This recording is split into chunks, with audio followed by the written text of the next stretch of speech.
Hello મિત્રો, સ્વાગત છે આપણી યુટ્યુબ ચેનલની અંદર।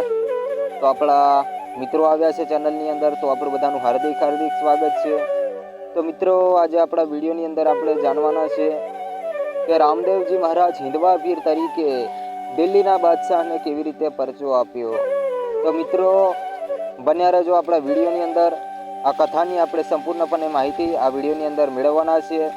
તો મિત્રો, ચેનલમાં નવા આવ્યા હોય તેવા તમામ મિત્રોને મારી એક નાની એવી રિક્વેસ્ટ છે કે મિત્રો, આપણી ગુજરાતી ચેનલને સપોર્ટ કરજો, ચેનલને સબસ્ક્રાઇબ કરી લેજો અને વિડીયો સારો લાગે તો વિડીયોને લાઇક પણ કરજો। તો ચાલો મિત્રો, વિડીયોની આપણે શરૂઆત કરીએ છીએ।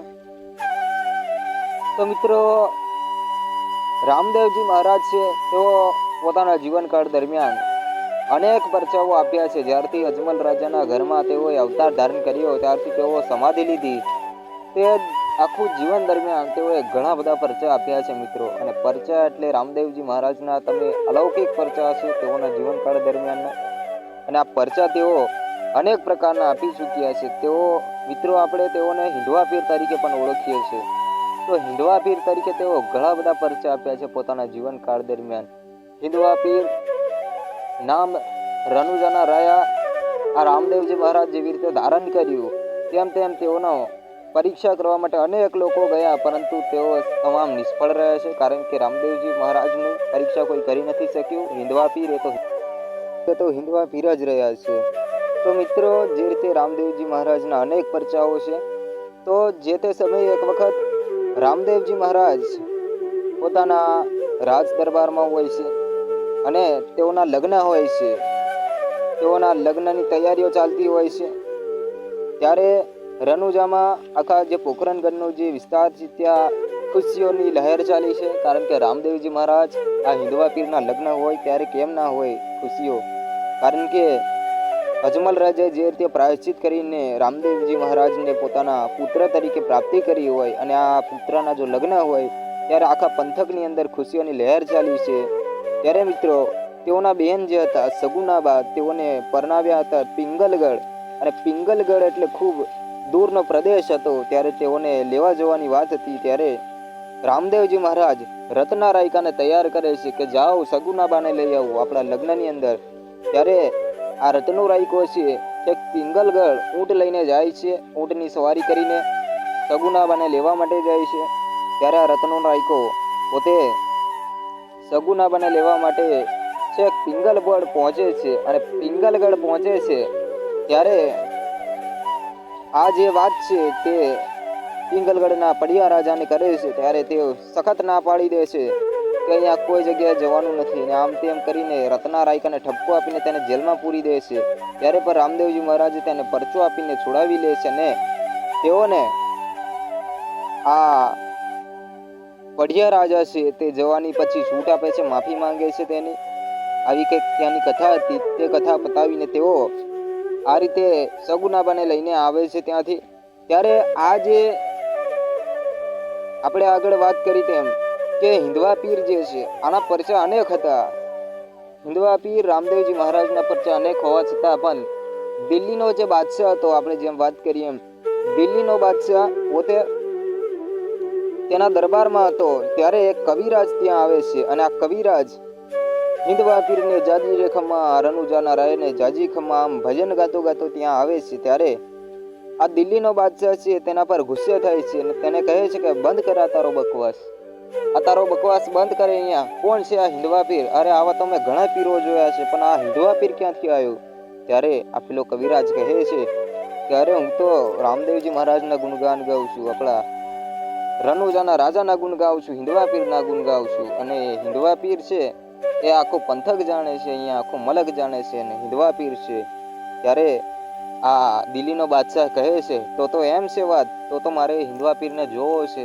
ત્યારે કવિરાજ કહે છે કે જો તમારે હિંદવા પીરને જોવો હોય, જો હિંદવા પીરને મળવું હોય તો એક કામ કરો, અત્યારે રામદેવજી મહારાજના લગ્ન છે અને તેની બહેન સગુનાને તેડવા માટે રત્નો રાયકો જે છે તે પિંગલગઢ ગયો છે, તેને લૂંટી લ્યો। સગુનાબા ખૂબ કિંમતી એવા ઘરેણા લઈને આવતા હશે, તેને તમે લૂંટી લ્યો।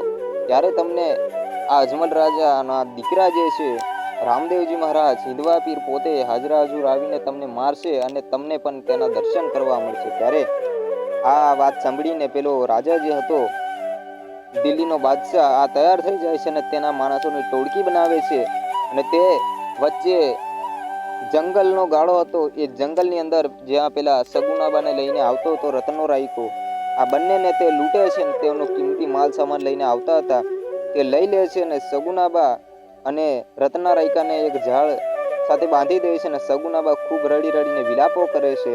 તે છતાં પણ પેલા લોકો જે દિલ્હીના બાદશાહના માણસો હતા તે તેઓનો તમામ માલ જે હતો એ લૂંટી લે છે અને આ માલ લૂંટ્યા પછી તેઓ ભાગી જાય છે અને દિલ્હીના દરબારમાં આવી જાય છે. ત્યારે સગુનાબા ખૂબ પોકાર કરે છે, ખૂબ રડે છે, ખૂબ જ તેઓ વિલાપ કરે છે. રતનનો રાયકો વિલાપ કરે છે કે રામા અમારી લાજ રાખો, લાજ રાખો. ત્યારે રામદેવ પીર મહારાજ તો આપણે મિત્રો જાણીએ છીએ કે તેઓ હિંદવા પીર પોતે અંતર્યામી છે. તેઓ નારાયણ ભગવાનનો અવતાર હતા, શ્રી કૃષ્ણનો અવતાર હતા.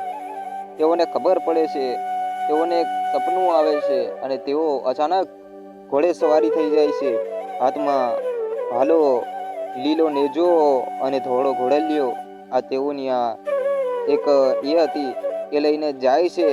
ખૂબ જ જંગલની અંદર, ગાઢ જંગલની અંદર પોતાના બેન સગુનાબા લૂંટાયા છે. ત્યારે આ રામદેવજી મહારાજ પોતે જંગલની અંદર જાય છે અને સગુનાબા ને આ જે ઘટના ઘટી હતી તેના વિષય પર પૂછે છે. ત્યારે સગુનાબા આખો વિષય જે હતો તે કીધો કે આવો એક રાજા હતો, તેના માણસો અમને લૂંટ્યા છે, અમારો બધો કિંમતી માલ સામાન લઈને ભાગી ગયા છે. ત્યારે રામદેવજી મહારાજ દિલ્હીના દરબાર તરફ તેઓનું પગલું માંડે છે અને ઘોડો દોડાવે છે અને રામદેવજી મહારાજ પોતે ઘોડો દોડાવતો હોય ત્યારે કોઈ એની વાત ન થઈ, કારણ કે પોતે ઘોડાના ખૂબ શોખીન હતા અને તેઓનો ઘોડો જે હતો તે લઈને એક દિલ્હીના દરબારમાં પહોંચે છે અને તેના માણસોને તેની સજા આપે છે. અને જે દિલ્હીનો બાદશાહ જે હતો, જે રાજા હતો, તેને પણ પોતાના ભાલાનો ઘા કરીને પલંગ પરથી નીચે પાડી દે છે અને આ ઘટનાની જે કબૂલાત છે એ કરાવે છે. ત્યારે તે આ રાજા હતો તે ખૂબ માફી માંગે છે કે અમારી ભૂલ થઈ ગઈ, આ તમારો બધો માલ તમે લઈ જાઓ અહીંયાથી,